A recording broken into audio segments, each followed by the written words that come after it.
this news, the Philippines became Southeast Asia's fastest growing economy last year, overtaking Vietnam and Malaysia. Ako hindi na kumakain ng hapunan para magkasya lang yung kanin sa mga anak ko.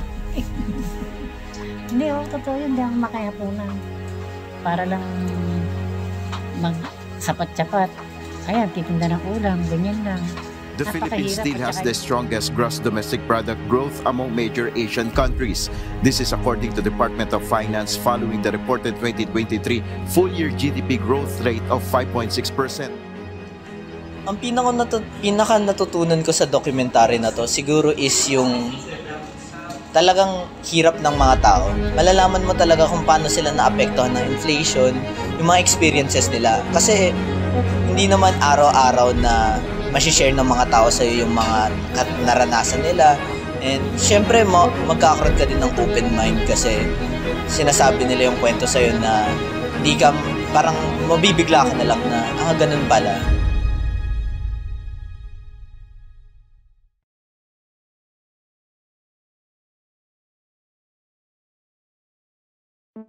According to the news and reports of economists this present day, the Philippines has become the fastest growing economy in Asia. The Philippines could join the world's 20 biggest economies in terms of value in less than... Economy seen by the World Bank as among Southeast Asia's fastest growing this year. Pero bakit? Bakit hindi nararamdaman ng mga mamayang Pilipino ang ginhawa sa buhay? Bakit karamihan ng mga tao sa Pilipinas ay nakatira pa rin sa baba ng poverty line? Pumunta kami sa iba't ibang lugar para malaman at patuklasan ang mga problemang ito.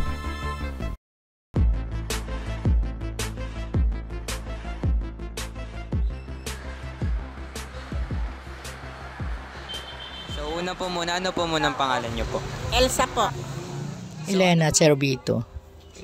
Lilibet de Castro. Sa tingin niyo po, yung pang-araw-araw po na kinikita niyo, sapat naman po ba para sa pang-araw-araw na gastusin niyo po? Ay, hindi. Bakit po? Kasi hindi naman gaano kalakihan yun kinikita ko dyan sa mga buy and sell ko. Hindi, pamasahe lang yun kasi ngayon, tong panahon ngayon matumal talaga. Parang walang perang lumalabas. Siyempre, tiyaga-tiyaga lang. Kung mayroon iuwi, salamat. Pag wala, salamat din. Kung pandagdag-dagdag lang namin sa pang-araw-araw, nakakaano kami ng pangkain sa araw-araw, ganun. Matumal, minsan. Ganyan, mahirap. Minsan, pinaalis kami. Tapos babalik. Ayan. Talagang nakadepende lang po sa benta, no? Sa benta. Pag wala, wala talaga. According to the ADB or Asian Development Bank, the Philippines is considered as a high poverty country where 1 in 5 Filipinos are living under the poverty line. From what we watched, one of the reasons for poverty is that their income is insufficient. The struggle they face every day is that their source of living is very inconsistent, and they realize that their tiyaga or hard work is not enough to make the difference. Kulang pa rin Bakit? Wala, kulang sa dapat mayroon silang inanong financial, di ba?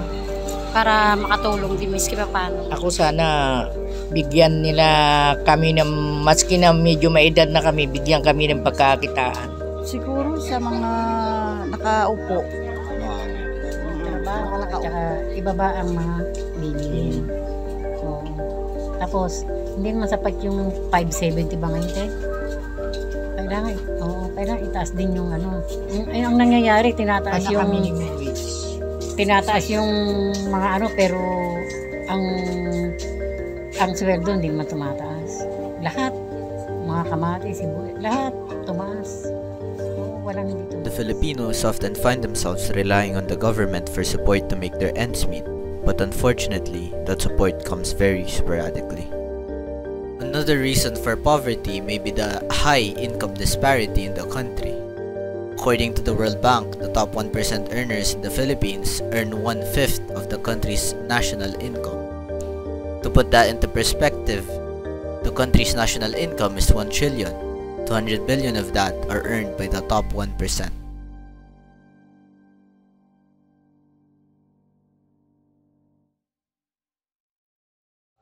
For the first question po, how do you believe poverty impacts the potential for entrepreneurs? Or kumbaga, ano po sa tingin nyo yung impact ng kahirapan para sa inyong mga entrepreneur o sa inyo pong mga nagnenegosyo?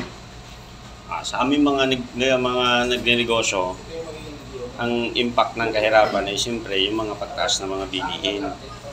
Pagtaas ng mga bilihin, hindi siya nagle-level minsan sa sahod ng mga ano. Yung kasi pababa. Apo. Yung pera pababa. Yung pagkain naman pataas naman. O, di ba? Apo. Lahat ng gastusin pataas. Ang perang bumababa. Nawawalan ng value. Oo. Bibili ka ng 20 pesos. Ang 20 pesos mo parang piso lang noong nakaraan. Noon kasi pa. ang bigas, 40 lang, mahal. Pinakamahal na yun, maganda. Ngayon 60 na pangit pa. Inflation is one of the more prominent economic problems in the Philippines. The value of the essential goods going up causes the purchasing power of the people to go down. They are then forced to make a difficult decision of not eating just to survive for another Ako, day. hindi na kumakain ng hapunan para magkasya lang yung kanin sa mga anak ko. Hindi, totoo yun. Hindi ako kumakain hapunan. Para lang magsapat-sapat. The effects of inflation can also be felt by entrepreneurs, whether they are big or small. Sa mga nagnenegosyo naman, siyempre mahirap din sa part namin na minsan makipag-negotiate din sa mga client namin, lalo hindi nila kaya minsan yung mga taas ng minamandate by law, for example, dollar rate. Minsan yan, nagkakaroon kami ng mga negotiation dyan para lang maibigay namin sa aming mga security guard, mga tauhan na ini-insure namin na maging well compensated sila. Kami ang kawawa dahil kami maliliit nga lang kami, business. Ay yung mga malalaki siyempre kumikita.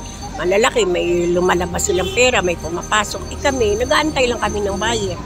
Pag mas mamahal po ba yung mga bilihin, nagiging mas matumal din po yung tinda niyo po, mga ganun? Kasi pag nagmahal ang bilihin, kami ganun pa rin. Mayroong buyer nga binabarat nga kami. Paano kami kikita kung ganun lagi araw-araw? Halos wala kinikita. Inflation is a prominent problem in the Philippines. It is a problem that affects everyone, no matter the economic class. Fortunately, it has shown signs that it is slowing down. The Philippine inflation rate slows down for the 4th month in a row. The country's inflation rate has been in a downward trend for 4 consecutive months. As the inflation rate goes down, we hope that the price of essential goods becomes more affordable to the people in need.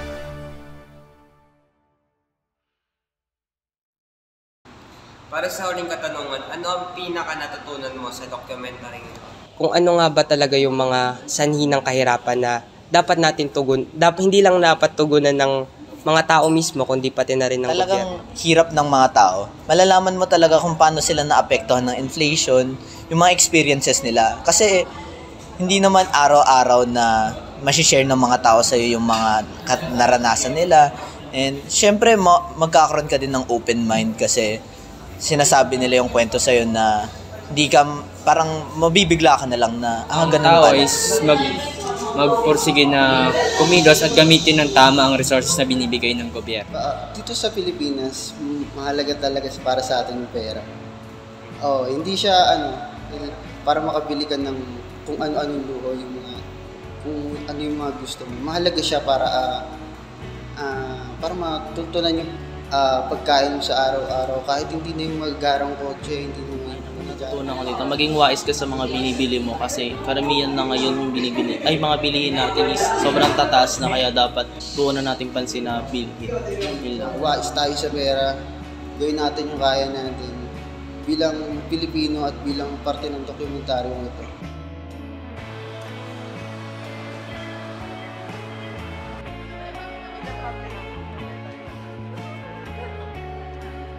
Tagalan.